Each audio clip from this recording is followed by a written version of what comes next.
The crystal champagne flute in Nathaniel Pierce's hand caught the light of a dozen chandeliers, a starburst of brilliance in a room built on lies. He was toasting his future, his gaze locked on the sultry blonde beside him, a woman who was not his wife. Across the grand ballroom, the city's elite watched whispering behind their hands. What Nathaniel didn't know was that his wife, Josephine, 6 months pregnant with his heir, was watching from the wings of the stage. And she wasn't just a guest tonight. She was about to be introduced as the new chairwoman of the very foundation he was trying to impress. The applause was for him. The power was all hers. The air in the back of the Bentley was a sterile, climate-controlled silence, a stark contrast to the storm brewing inside Josephine Davenport Pierce. Her hand rested instinctively on the gentle swell of her belly, a small, solid anchor in the churning sea of her emotions. Outside, the rain-slicked streets of Manhattan glittered like a river of scattered diamonds. A view that once filled her with a sense of belonging, but now felt alienating cold. She was on her way to the 15th annual Starlight Children's Foundation Gala, the crown jewel of New York's philanthropic season, an event her family had championed for 3 generations. Tonight, however, it felt less like a homecoming and more like walking into a meticulously set trap. For the past 4 months, her husband, Nathaniel Pierce, had been a ghost in their Fifth Avenue penthouse. He was a man made of late-night arrivals that smelled of a perfume not her own, a cloying, musky scent she'd identified as black orchid, and early morning departures before the sun had a chance to expose the lies from the night before. He'd become an expert in plausible deniability.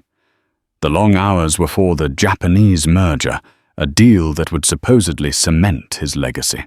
The weekend trips were for investor meetings in Geneva. The hushed phone calls he took on the terrace were with legal counsel. Nathaniel was a titan of tech, a self-made millionaire who had clawed his way up from a background so unremarkable he refused to speak of it. He had the kind of ruthless ambition that both fascinated and terrified the old money establishment. He'd pursued Josephine with that same relentless focus, seeing in her not just a woman he desired, but a dynasty. The Davenport name was a key one that opened doors his billions couldn't. For a time, she believed his affection was genuine. He was charming, attentive, and made her feel like the center of a universe he was building just for them. Now that universe felt like a gilded cage. The signs had been subtle at first. A credit card statement she'd seen by accident listing extravagant purchases from Cartier and La Perla gifts she had never received. A stray blonde hair on the cashmere throw of his private jet. Whispers from her circle of friends couched in concerned questions. "Is everything all right, Josie? We haven't seen you and Nate out together in ages." The final brutal confirmation had come not from a private investigator, but from the vapid, glossy pages of a gossip blog. A grainy photo taken with a long lens showed Nathaniel on a yacht in St. Bart's, his arm draped possessively around a willowy blonde.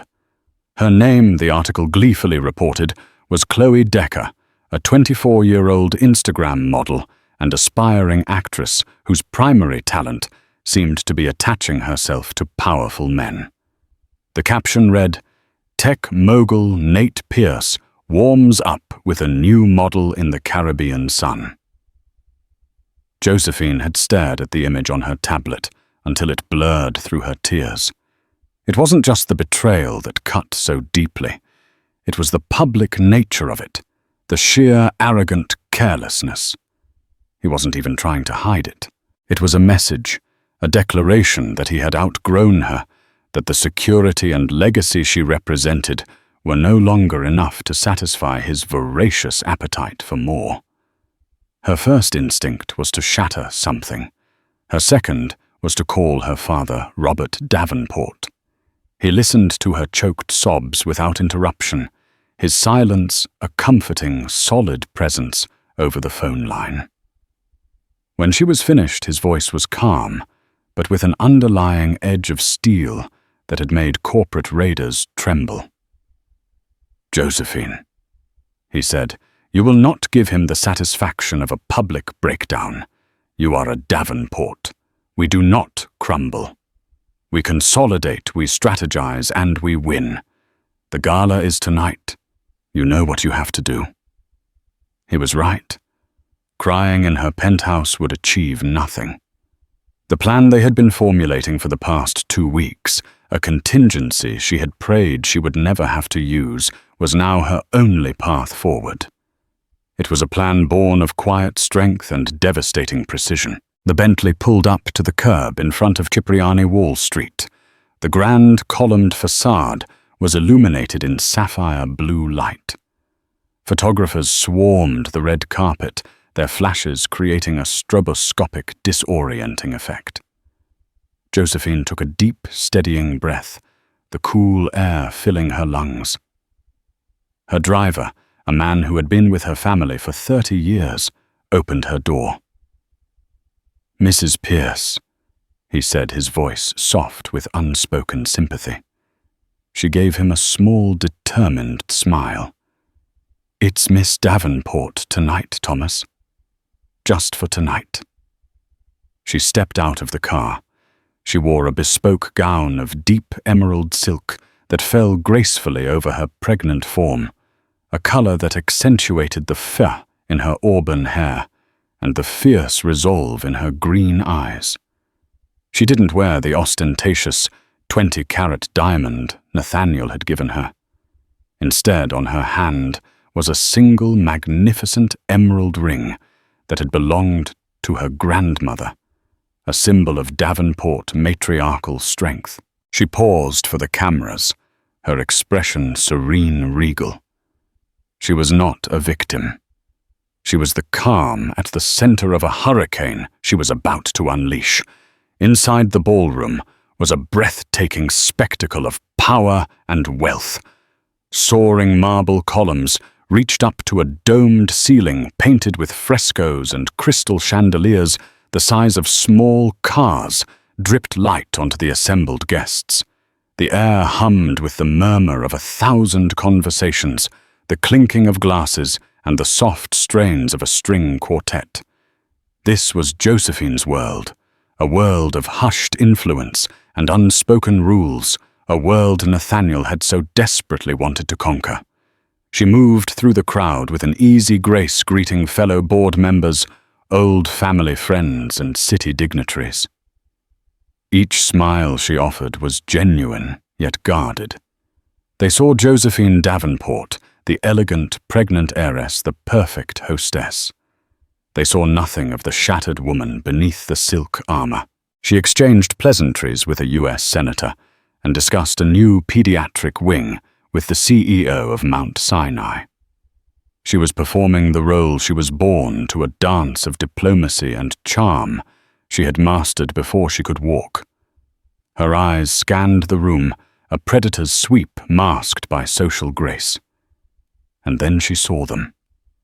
Nathaniel stood near the towering ice sculpture of a swan, a glass of whiskey in his hand. He was laughing that deep, booming laugh that had once captivated her. Now it sounded hollow and grating. And beside him, clinging to his arm like a designer accessory, was Chloe Decker. Chloe was everything Josephine was not. Where Josephine was classic elegance, Chloe was overt, almost vulgar sensuality.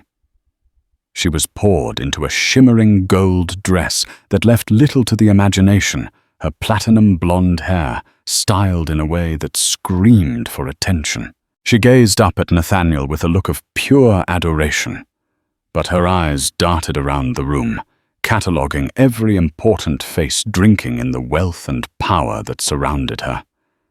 She wasn't in love. She was auditioning, a wave of nausea sharper than any morning sickness she had experienced washed over Josephine. To bring her here, to this event. The Starlight Gala wasn't just another charity function. It was the heart of the Davenport family's legacy. It was a sanctuary of hope built by her grandmother to honor a child she had lost. For Nathaniel to desecrate this space with his tawdry affair was an act of profound disrespect, a calculated strike against everything she held sacred. Whispers followed the couple like a trail of smoke. Heads turned, eyes widened. Old money matrons fanned themselves with their programs, their faces masks of delicious scandal.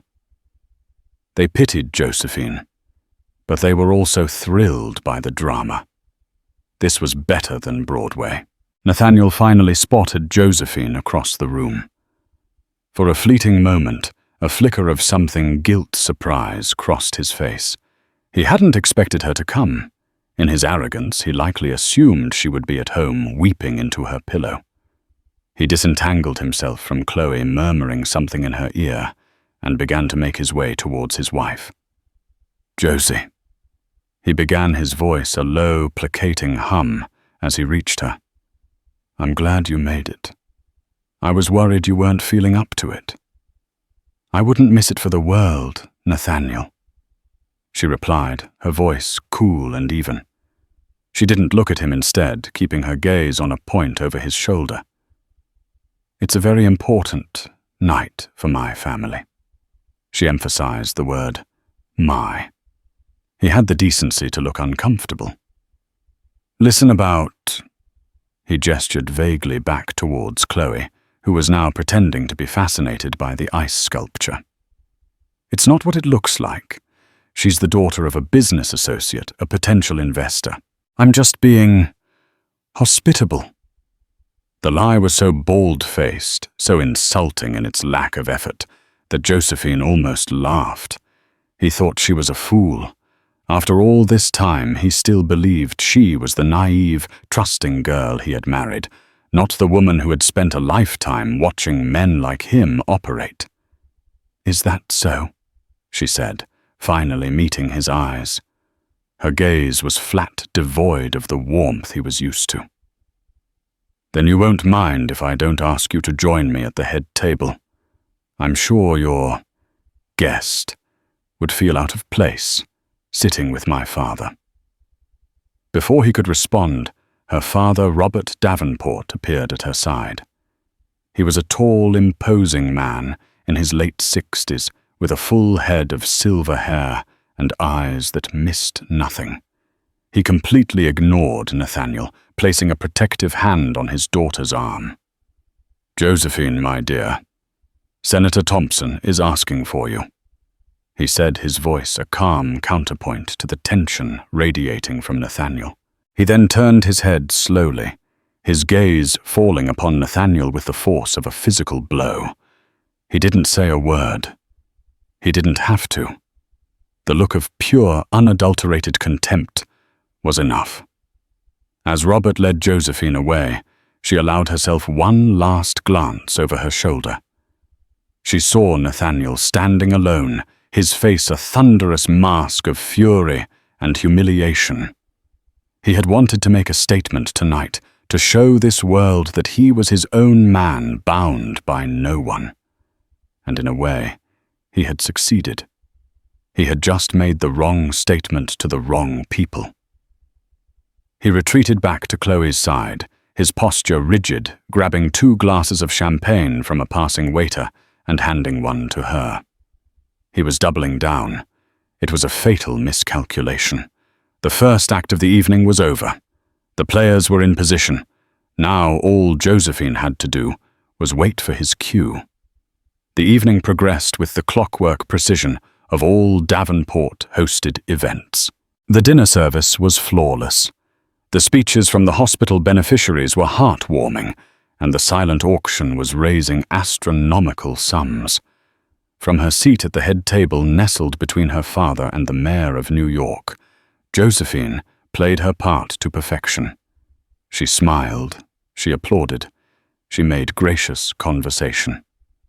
All the while she was acutely aware of Nathaniel and Chloe at a table across the room, sponsored by his tech company, Pierce Innovations. They were putting on a show. Chloe laughed a little too loudly, her hand constantly finding its way to Nathaniel's arm or shoulder. Nathaniel, for his part, leaned into her, whispering in her ear, creating a bubble of intimacy in the cavernous ballroom. He was performing defiance, trying to project an image of a man unbothered, a king holding court. But Josephine could see the tightness in his jaw, the way his eyes kept flicking towards the head table. He was rattled.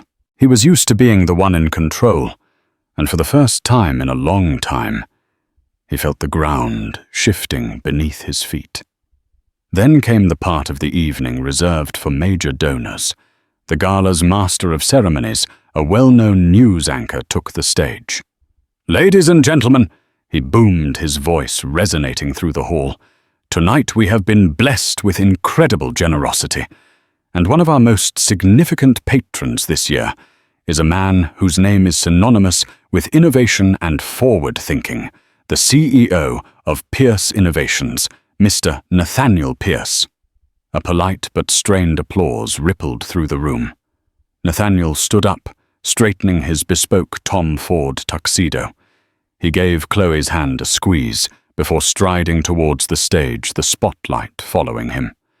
He was in his element now, the center of attention. Josephine felt her heart begin to pound, a frantic drum against her ribs. This was it. Nathaniel took the microphone, a confident, predatory smile on his face.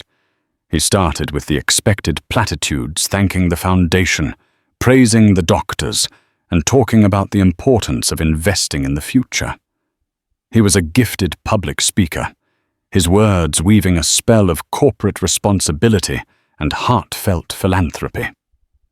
"We build skyscrapers of steel and glass," he said, his voice resonating with passion. "We write code that connects the globe, but none of it matters if we don't build a foundation of hope for our children. That's what the Starlight Foundation does. It builds hope." The crowd was warming to. He was winning them over. Josephine watched her expression unreadable. Her father placed a reassuring hand over hers on the table. Nathaniel was nearing the end of his speech. "And so as we look to the future, we must embrace new beginnings. We must have the courage to shed the past, to let go of what holds us back, and to invest in the brilliant, dazzling possibilities that lie just ahead." His eyes left the general audience and scanned the room until they found Chloe. He locked his gaze with hers. The entire room seemed to hold its collective breath. Everyone who had seen the gossip blogs, everyone who had been whispering all night, knew what was happening. This was no longer a speech about charity. It was a declaration. A waiter brought him a glass of champagne on stage. He raised it high. "So I ask you all to join me," he proclaimed, his voice ringing with triumph. "Raise a glass with me to a future that shines brighter than we ever imagined, to new and brilliant partnerships, to building a legacy that will truly last, to the future." As he finished, he didn't look at his wife. He didn't look at the esteemed guests at the head table. He looked directly at Chloe Decker, a private, intimate smile playing on his lips. It was the most public act of infidelity Josephine had ever witnessed. It was a toast to his mistress in a room full of his wife's family and friends at an event honoring her family's legacy.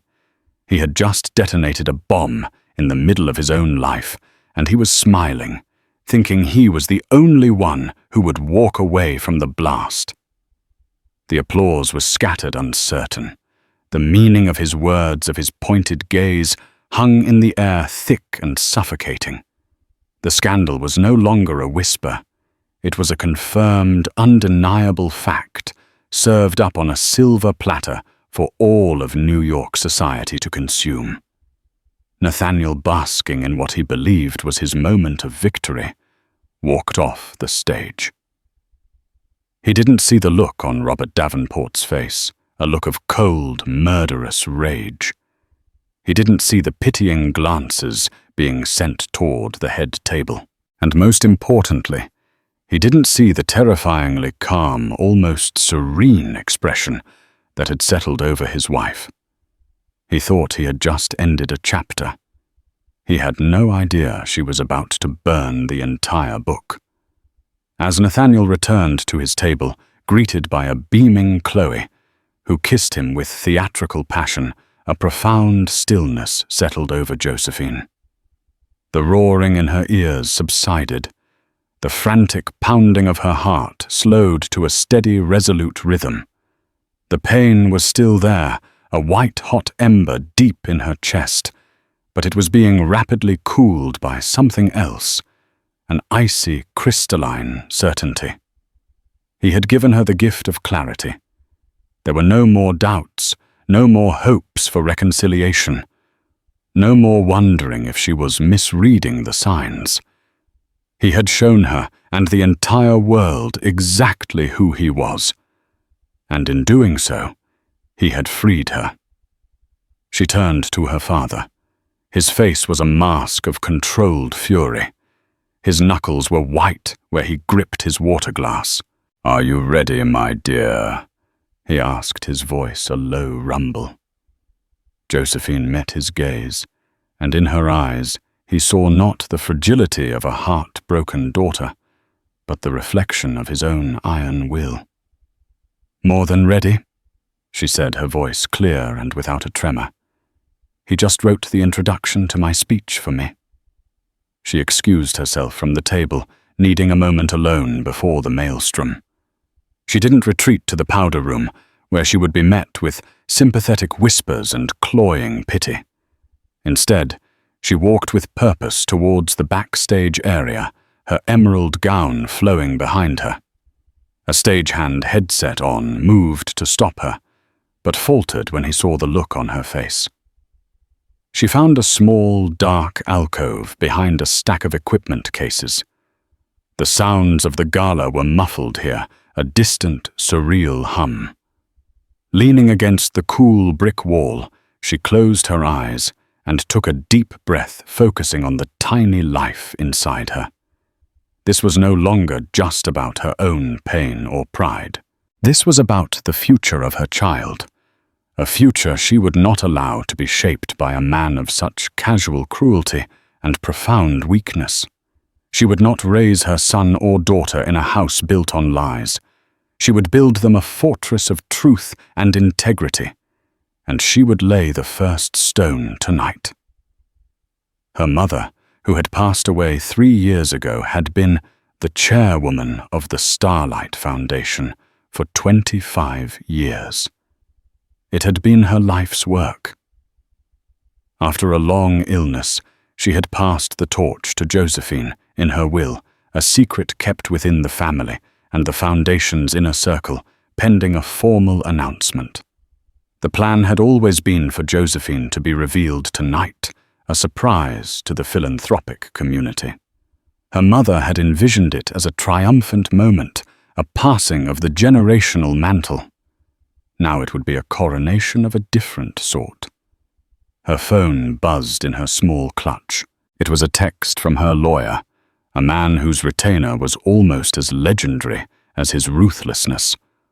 All assets frozen. He can't move a dime. The board is on standby. Another buzz. This one from the editor-in-chief of the New York Times, a woman Josephine had known since childhood. "We're ready to run with the story. Your statement is all we need." Everything was in place. The legal mechanisms, the media narrative, the board's allegiance. For the past 2 weeks, since she first suspected the depths of Nathaniel's betrayal, she and her father had been moving pieces around a chessboard he didn't even know he was playing on. They had leveraged every ounce of Davenport influence, called in favors decades old, and prepared for a war he had obliviously started. She pulled out a small stack of index cards from her clutch. On them, in her elegant script, were the bullet points for her original speech, a speech filled with hope, legacy, and her mother's memory. She looked at them for a moment, then calmly, deliberately tore them in half, and then in half again. The pieces fluttered from her fingers onto the dusty floor. She didn't need a script anymore. Nathaniel had given her all the material she needed. A young production assistant peeked around the corner. "Mrs. Pierce, Mr. Davenport said to tell you, it's time." Josephine straightened up, smoothing the front of her gown over her belly. She felt the baby kick a small, reassuring flutter. A slow, genuine smile touched her lips for the first time that night. It was a smile of pure, unadulterated power.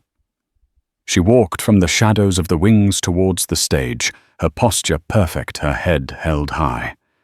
The stillness was over. The storm was about to break. The news anchor returned to the podium, a broad, professional smile plastered on his face, belying the electric tension that had seized the room. The air was thick with it. Guests were no longer talking amongst themselves. They were watching, waiting. The drama was far from over, and they knew it. "And now," the anchor announced, his voice regaining its cheerful cadence, "we come to a very special moment in the history of the Starlight Children's Foundation. For 25 years, this organization was guided by the indomitable spirit and loving hand of the late, great Adrian Davenport." A warm, respectful applause filled the hall. A large photo of Josephine's mother, elegant and smiling, appeared on the giant screens flanking the stage. Josephine watched from the wings, a pang of love and grief mixing with her cold resolve. "Her legacy is immeasurable," the anchor continued, "and for the past few months, the question of who could possibly fill her shoes has been on everyone's mind. Tonight, it is my distinct honor to announce that the Board of Directors has unanimously elected a new chairwoman to lead the foundation into the next generation.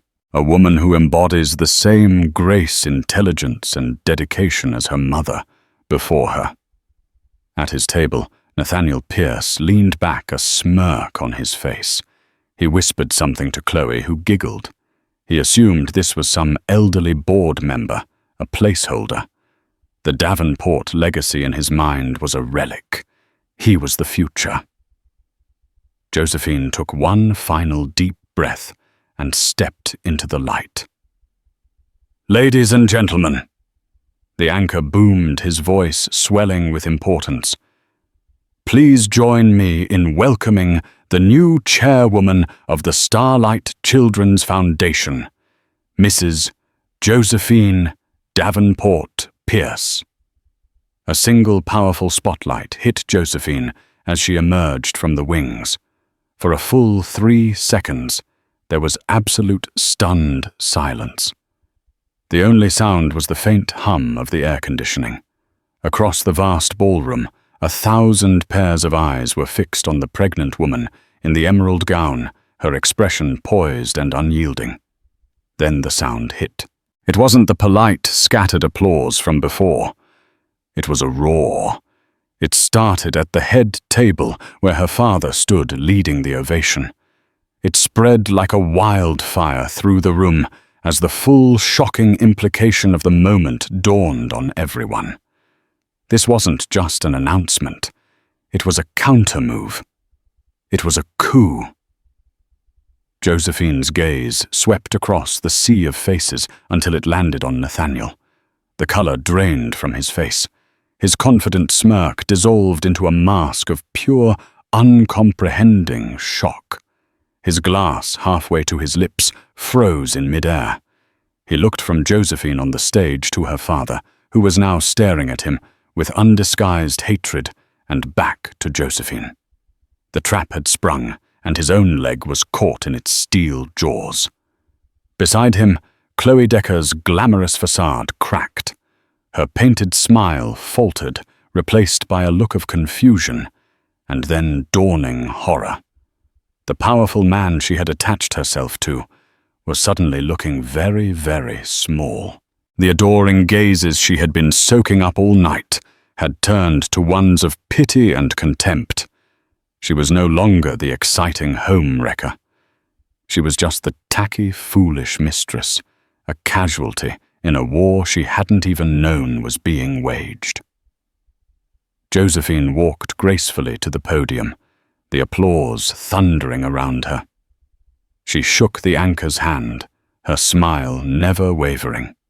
She adjusted the microphone, her movements deliberate and calm. The applause slowly died down, replaced by a silence so absolute, so heavy with anticipation, that a dropped pin would have sounded like a gunshot. Every single person in that room understood.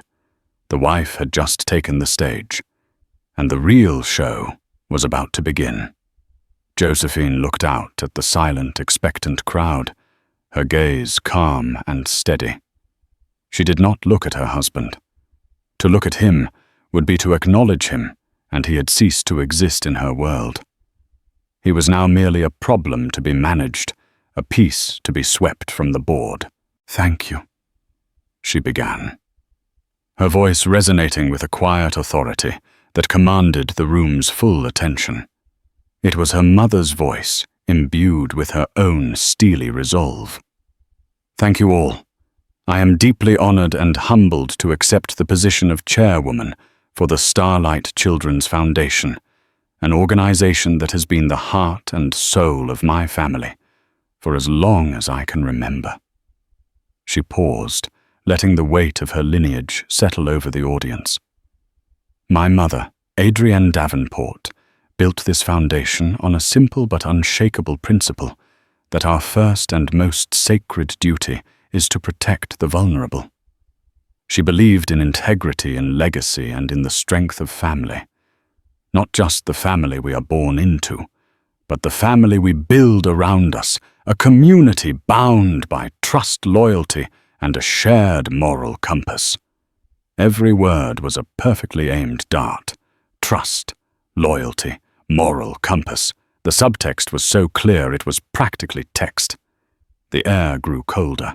"As I step into this role," she continued, her hand gently resting on her belly, "I do so with an eye toward the future. A future for the children we serve, and a future for my own child. It is a future that must be built upon the same solid bedrock of principles my mother established. There is no room for compromise. There is no place for those whose actions undermine the very values we profess to uphold." She picked up a sheet of paper from the podium. It was not her torn speech. It was a legal document. "To that end, my first act as chairwoman, approved unanimously by the board of directors this afternoon, is to introduce a new addendum to our bylaws. It will be known as the Davenport Integrity Covenant. This covenant establishes a morality clause for all board members and major patrons of this foundation." A collective gasp went through the room. Nathaniel, who sat on the board as part of his marriage into the family, finally moved. He looked as if he had been turned to stone and was only now thawing a look of pure panic in his eyes. "This covenant states," Josephine read her voice, ringing with the clarity of a judge passing sentence, "that any individual whose public conduct brings dishonor or disrepute upon the foundation who engages in acts of moral turpitude that conflict with our mission to support children and families will be subject to immediate and permanent removal from the board and all associated committees. Their funding will be returned, and their name will be stricken from our donor rolls." She placed the paper down and looked out at the audience once more. "There will be no exceptions. This foundation is a sanctuary, not a stage for personal dramas or a shield for indefensible behavior. Our name, the Davenport name, and the name of this foundation will stand for one thing and one thing only: unwavering integrity. The message was delivered. She had just with surgical precision, and without ever saying his name publicly, executed her husband's social and philanthropic career. He was finished. Everyone in the room knew it. The power he had craved the acceptance into their world had been revoked. Then she delivered the final personal blow. This is a new era for the Foundation, and it is a new beginning for me as well. I will be leading this organization and raising my child under the name I was born with, the name my mother gave me. From this day forward, I will be known only as Josephine Davenport. She had not just divorced him in the court of public opinion. She had erased him from her very identity. She had taken back her name, her power, her life, and her family's legacy all in a 5-minute speech. She concluded with a simple, powerful statement. Thank you. And now let us rededicate ourselves to the important work of helping the children. For a moment, there was silence again. The silence of a collective shock. Then one person began to clap. It was an elderly woman at a nearby table, a Rockefeller by birth. Then another, a man who ran one of Wall Street's most powerful banks. Then her father. Within seconds, the entire ballroom erupted. The applause was not just polite. It was thunderous, a genuine, overwhelming wave of support and admiration. They were not clapping for a victim. They were giving a standing ovation to a queen who had just defended her throne with breathtaking elegance and lethality. The standing ovation was a physical force, a wall of sound that slammed into Nathaniel Pierce and nailed him to his chair. It went on and on, a relentless, rolling thunder of approval for the woman who had just dismantled his life with the grace of a concert pianist. He sat paralyzed in the eye of the hurricane. A frozen, ghastly smile stretched across his face. He felt the heat of 1,000 eyes on him, not with admiration, but with a morbid, clinical curiosity, like scientists observing a specimen in its death throes. His mind, usually a sharp, predatory instrument, was a chaotic swirl of disbelief and white-hot rage. How? How did she do this? Beside him, Chloe Decker's carefully constructed poise had completely disintegrated. The adoration in her eyes had been replaced with raw animal panic. Her hand gripped his arm, her nails digging into the fine wool of his tuxedo jacket. "Nate," she hissed, her voice, a strained, desperate whisper that was barely audible over the applause. "Nate, what is happening? Fix this. Get up there, say something." He looked at her. Truly. Looked at her, and saw not a glamorous partner, but a terrified girl who had bet on the wrong horse. The other guests at his corporate table, men who had been laughing at his jokes and flattering him minutes earlier, now seemed to have developed a sudden intense interest in their dinner rolls. They wouldn't meet his eye. He was a social contagion, and they were desperate to avoid infection. The applause finally began to subside, but the atmosphere it left behind was even worse. A thick, suffocating silence descended, punctuated by a rising tide of whispers. From across the room, Nathaniel watched as his wife was enveloped by a circle of the city's true power brokers. He saw Richard Callahan, a rival developer he'd publicly mocked just last month, approach Josephine. Callahan took her hand, bowed his head slightly in a gesture of profound respect, and then said something that made her father, Robert Davenport, laugh a real booming laugh. Callahan then cast a single dismissive glance across the room at Nathaniel, a look of such triumphant contempt that it was more insulting than any verbal blow. He had been excommunicated. We're leaving." Nathaniel finally growled the words, tasting like ash in his mouth. He shoved his chair back with a loud scrape that drew more attention. Their exit was a slow, agonizing walk of shame across 100 yards of plush carpeting that now felt like a mile of broken glass. As they passed tables, conversations would abruptly halt, only to resume in venomous whispers the moment they were past. The arrogance of the man. Toasted his own mistress. She annihilated him without ever raising her voice. Pure Davenport. That poor, foolish girl. Chloe, her face blotchy and pale under her makeup, stumbled slightly, her stiletto heel catching on the carpet. Nathaniel grabbed her arm, yanking her upright, with a roughness born of pure frustration. The entire ballroom saw the graceless, ugly moment. They were no longer a power couple. They were a spectacle of ruin. As they reached the grand lobby, they could see a chaotic storm of light through the ornate glass doors. The press, far more of them than before. Josephine's team had clearly given them a new headline to chase. The moment the doors opened, the storm broke over them.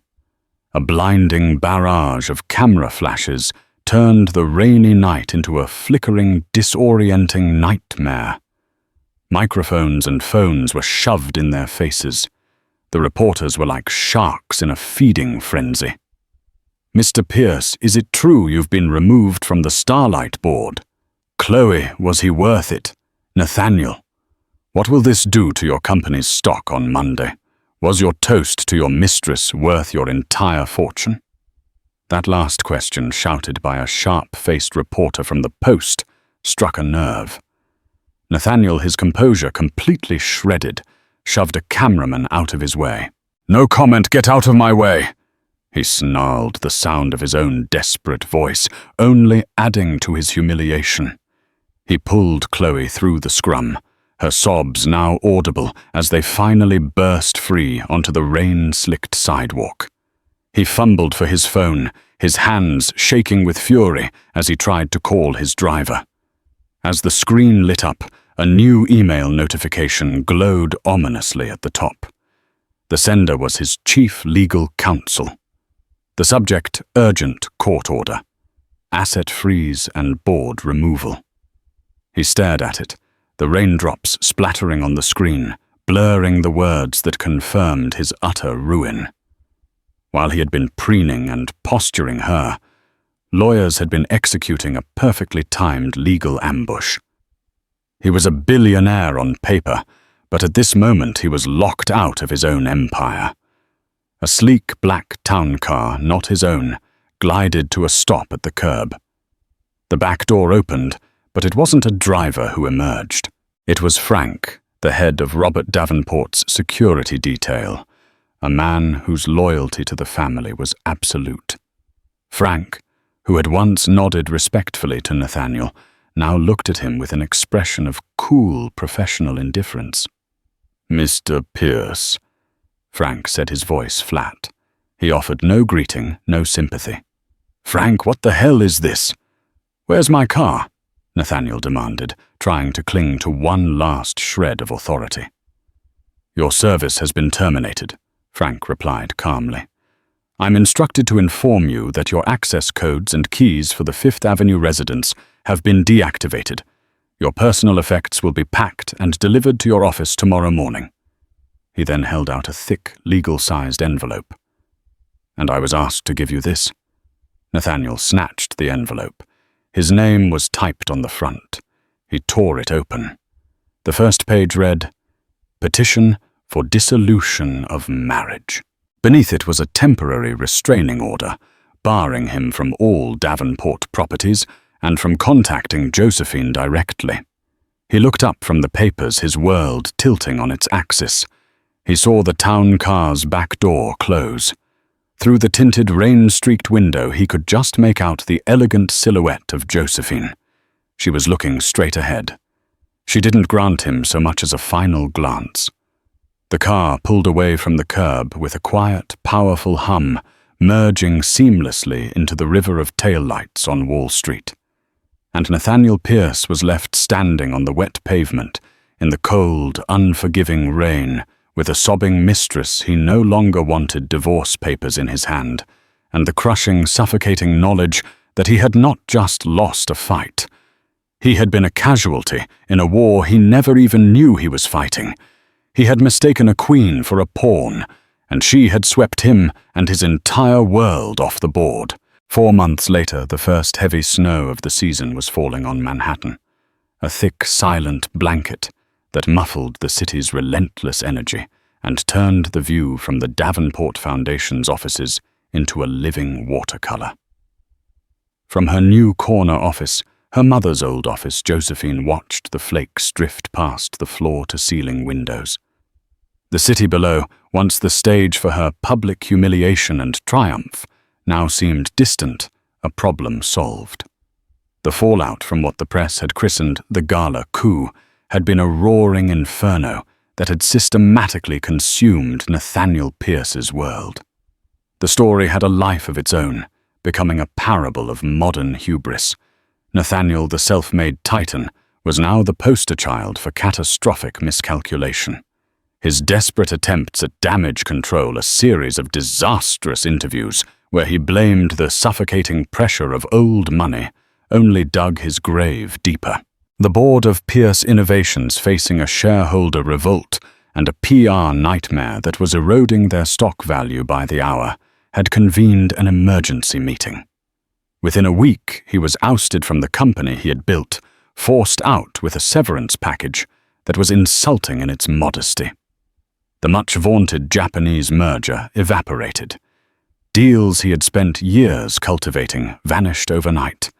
He was radioactive. Chloe Decker had fared no better. After her tearful, self-serving television appearance was met with widespread derision, she was dropped by her modeling agency and became a social pariah. Her fleeting fame curdled into infamy, and she disappeared from public life.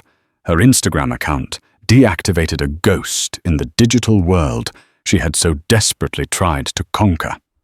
Josephine, in stark contrast, had become an unwilling but potent symbol of dignified strength. Magazine articles were written about her. Business schools taught the Davenport strategy as a masterclass in crisis management. And most importantly, the Starlight Children's Foundation flourished. Donations poured in, attracting a new younger generation of philanthropists inspired by her integrity. She had taken a legacy and made it a movement. Today was the final act, the closing of a chapter written in betrayal and pain. She was not in her own office, but in the sterile, soulless conference room of her lawyer's firm on the 60th floor of a midtown skyscraper. She sat at the head of a gleaming mahogany table flanked by her legal team. On the other side sat Nathaniel and his 2 lawyers, who looked as exhausted and beaten as their client. The man across from her was a stranger. The bespoke suits that once seemed molded to his powerful frame now hung on him a size too big. His face was gaunt with dark circles under his eyes that spoke of sleepless nights and endless stress. The arrogant fire that had once burned in his gaze was gone, replaced by a hollow, defeated emptiness. He looked not like a fallen titan, but simply like a man who had lost. The final divorce settlement lay between them. It was an unconditional surrender. He had tried to fight, to challenge the prenup, to paint her as vindictive. But her team had been merciless, presenting irrefutable evidence of his infidelity, his misappropriation of joint funds for his mistress, and the tangible damage his public conduct had inflicted on the family name and its associated business interests. He had been bled dry, outmaneuvered at every turn. The terms are clear. Josephine's lead counsel, a famously ruthless litigator named Benjamin Carter, said in a tone that allowed for no argument, Mr. Pierce will relinquish all claims to the Fifth Avenue property, the Hamptons estate, and all assets held in the Davenport family trust. In exchange, Miss Davenport will not pursue further civil damages. Nathaniel's lawyer nodded weakly. My client agrees. Carter slid the final signature page and a heavy, expensive fountain pen across the table. Then let's conclude this. Nathaniel stared at the paper, his hand trembling slightly as he reached for the pen. Before he signed, he lifted his head and looked directly at Josephine, his eyes pleading for one last flicker of connection. Josie, he said, his voice a hoarse whisper. Was it worth it? To burn everything to the ground like this? Everything we had? The air in the room became heavy, the lawyers on both sides shifting uncomfortably. This was the moment Josephine had steeled herself for. She didn't respond with anger or pain. She answered with the cool, unshakable clarity he had forced her to find. You fundamentally misunderstand what happened, Nathaniel, she said, her voice even and calm. I didn't burn anything down. You were the one holding the match. You stood on a stage in a room full of my family, my friends and my life's work. And you tried to set my world on fire for the sake of your ego. You just assumed I would stand there and burn with you. She leaned forward slightly, her gaze unwavering. This wasn't about revenge. This was a course correction. I chose my future. I chose my child's future. The only thing that burned down was the facade you built, and you have no one to blame for that but yourself. The finality in her voice broke whatever was left of him. He flinched as if struck. Without another word, he uncapped the pen and signed his name. The scratch of the nib on the thick paper was the only sound in the room, a final definitive severing of their bond. His lawyers quickly gathered their papers and ushered him out of the room like a broken man. Josephine remained staring at his signature, a black scar on a white page. It was over. A wave of profound, bone-deep exhaustion washed over her, followed by an equally profound peace. Her father entered the room, having waited outside. He placed a gentle hand on her shoulder. It's done, he said softly. She nodded, taking a deep, cleansing breath. It's done. Your mother, he began, his voice thick with emotion. She would have been in awe of you, Josephine. She had grace. You have her grace, but you have your own brand of steel. You are stronger than any of us ever knew. 2 weeks later, in the quiet, sterile peace of a private suite at Lenox Hill Hospital, Josephine Davenport held her own new dawn in her arms. A beautiful, healthy baby girl with a tuft of auburn hair and eyes that seemed to hold a deep old wisdom. She named her Adrienne. Adrienne Davenport. A name of legacy, a name of strength, a name unburdened by the ghosts of the past. As she looked down at her daughter, the chaos of the last few months, the gala, the speeches, the lawyers, the public spectacle, all faded into insignificance. That had been a war of necessity. This right here was the victory. The takedown of Nathaniel Pierce wasn't her triumph. Her triumph was this quiet moment. It was the creation of a safe, honest, and powerful future for this tiny, perfect life in her arms. A future built not on a foundation of lies, but on a bedrock of Davenport integrity. A dynasty she thought not just preserved, but reborn. Josephine Davenport's story isn't just about a marriage ending. It's a masterclass in reclaiming power with grace, intelligence, and breathtaking precision. She faced the ultimate public betrayal, not with tears, but with a strategy that protected her future, her child, and her family's legacy. She reminded a world that often mistakes quietness for weakness, that the most effective victories are won not with loud shouting, but with calculated, decisive action. Her triumph wasn't just in divorcing a cheating husband, but in erasing his influence and building an even greater empire on the ashes of his mistakes. If her story of quiet strength and calculated victory resonated with you, please hit that like button to show your support. Share this video with someone who needs to be reminded of their own inner power. And don't forget to subscribe and click the notification bell so you won't miss our next story of unbelievable real-life drama. What do you think was Josephine's most powerful move? The speech, the integrity covenant, or the way she handled the final divorce? Let us know in the comments below.